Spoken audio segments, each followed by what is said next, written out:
Ready হয়ে গেছে মুরগির মাংস দিয়ে আলু দিয়ে ঝোল।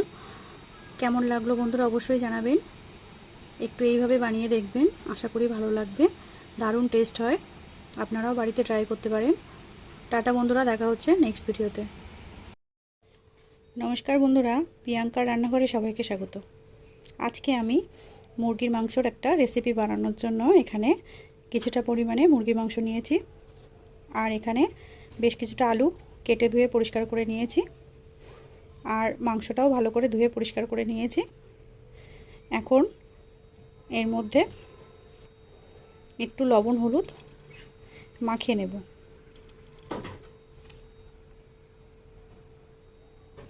এখানে আমি 2 চামচ আর এখানে হাফ চামচ লবণ দিলাম, 1 চামচ হলুদ গুঁড়ো আর 1 চামচ লঙ্কা গুঁড়ো দিয়ে মাংসটাকে ভালো করে মাখিয়ে নেব। মাংসটাকে ভালো করে লবণ হলুদ মাখিয়ে নিয়েছি, এবার এগুলোকে একটু ভেজে নেব। তেল গরম হয়ে গেছে, এখন মাংসের টুকরোগুলোকে দিয়ে দেব ভেজে নেওয়ার জন্য।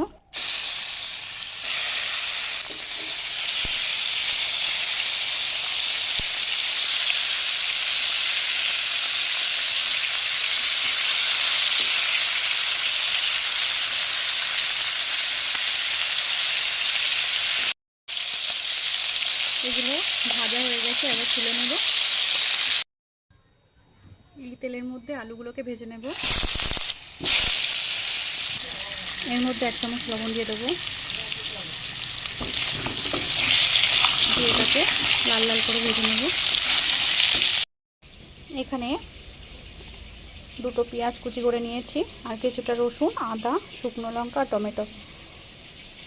পেঁয়াজটা বাদ দিয়ে এগুলো সব একটা পেস্ট বানিয়ে নেব।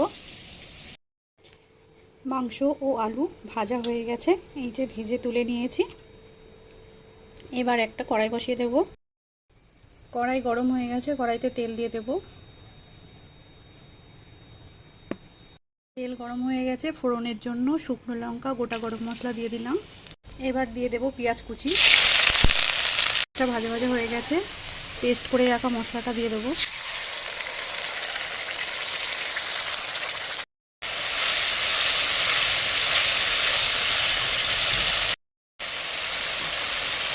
এবার এর মধ্যে টমেটো কুচিগুলো দিয়ে দিলাম, আর দিয়ে দেবো 2 চামচ লবণ, 1 চামচ জিরে গুঁড়ো দিয়ে এটাকে ভালো করে কষিয়ে নেব।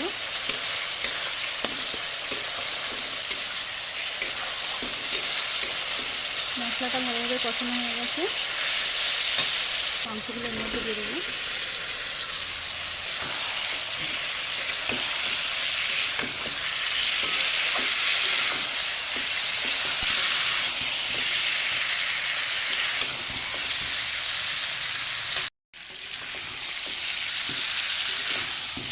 কষানো হয়ে গেছে, এবার জল দিয়ে দেবো।